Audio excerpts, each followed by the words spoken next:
Ngayon, pag-usapan natin ang pinakamataas na parangal sa sports, ang jersey retirement dahil sa katatapos lang na pagbigay-pugay kay Bella Belen. Alamin naman natin kung sino-sino pa ang nagsi-retire ng kanilang jersey at hindi pala lahat nakakuha nito. Tanging mga tunay na alamat lang ang nabibigyan. At sa Philippine Women's Volleyball, iilan pa lang ang nakakatanggap ng ganitong once-in-a-lifetime tribute. Simulan natin sa mga history makers. Number 1, si Manila Santos ng De La Salle University. Hindi lang siya kampiyon, isa siyang trailblazer. Siya ang kauna-unahang babaeng atleta sa UAAP at unang non-basketball player na niretiro ang jersey. Ang kanyang number 14 ay nakasabit na ngayon sa kasaysayan ng La Salle bilang parangal sa 4 na championship at MVP run niya. Number 2, Rachel Ann Dakis ng Far Eastern University, the Queen of Philippine Volleyball. Niretiro ng FEU ang number 3 jersey niya bilang simbolo ng kanyang dominance at ganda ng laro sa court. Hindi lang siya naging star player, isa siyang icon na nagdala ng FEU at ng Philippine Volleyball sa spotlight. Number 3, Bella Belen ng National University. Pinakabago, pinaka-fresh. Noong September 4, 2025, niretiro ng NU ang kanyang number 4 jersey sa isang emosyonal na pep rally. Hindi lang siya pride ng Lady Bulldogs, siya ang kanilang alamat. Rookie MVP, 3 times UAAP MVP at mukha ng NU Championship Dynasty. Pero eto ang malaking tanong, sino kaya ang susunod? Sino pa ang karapat-dapat na i-retire ang jersey? Tara, silipin natin ang ilang pangalan na siguradong sang-ayon ang lahat ng fans. Alyssa Valdez ng Ateneo. Number 2, ang Phenom, 3 times MVP, 2 times champion at siya ang nagdala ng unang UAAP crown ng Ateneo. Ang number 2 niya ay halos simbolo na ng Ateneo Volleyball. Jaja Santiago ng NU number 3, the Tower of Power, MVP, champion at unang Pinay na nag-dominate ng Japan V-League. Lumampas sa UAAP ang kanyang legacy. Pinatunayan niyang kaya ng Pinay makipagsabayan sa international stage. Abby Maranyo ng De La Salle University number 2. Chang Abby kung tawagin. 2 beses naging MVP, maraming championship, at buhay na representasyon ng puso at leadership.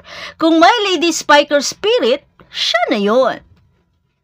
Kim Fajardo ng La Salle number 12, ang utak ng Dynasty, Finals MVP at isa sa pinakamahusay na setter sa kasaysayan ng UAAP. Ang kanyang vision at playmaking ang nagtulak sa La Salle sa rurok ng tagumpay. Michelle Gumabaw, La Salle number 7, haligi ng kanilang 3-peat run, Finals MVP, isa sa pinakamapanganib na open hitter sa kasaysayan ng Lady Spikers. Ara Galang, La Salle number 8, MVP at champion. Kilala hindi lang sa kanyang husay kundi pati rin sa kanyang tapang. Bumangon mula sa injury at naging inspirasyon ng buong komunidad ng fans. Dindin Santiago Manabat, NU, UST number 16 at number 3. Isang pioneer, isang powerhouse kasama ng kanyang kapatid na si Jaja. Binuksan nila ang pintuan para sa mas maraming Pinay na makapaglaro sa international stage. At si Aiza Maizo Puntillas ng UST number 18, MVP, champion, long-time national team captain, isa sa pinaka-consistent at respetadong leader sa kasaysayan ng laro. Kaya eto ang malaking debate. Kung ikaw ang paaralan, kaninong jersey ang i-retire mo? Valdez, Jaja, Chang Abby, o baka ibang pangalan pa? Ilagay ang sagot mo sa comment at sabay-sabay nating tukuyin kung sino ang susunod na dapat mapasama sa exclusive club ng mga volleyball legend na may retired jersey. 2, 3, go! Nice one. Kay Rodel lang kayo makinig, kay Derek Rodel. Ready and 1, taking down, 1, 2, 3, go! Wait lang, nakatawa si 2, 3, go! Sa pa, nauna lang siya. And 1, 1, 2, 3, go!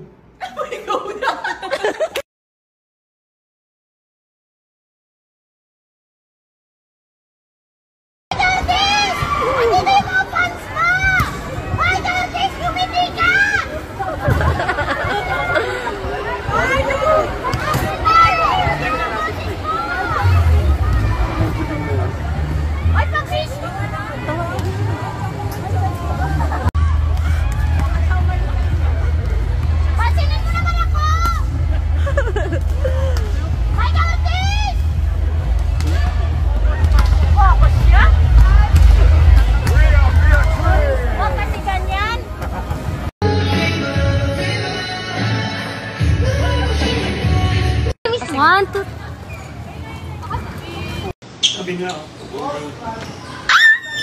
Oh, ang sweet naman ang dalawang to. Thank you. Happy Women's Month. Happy Singleness Month. Ayun.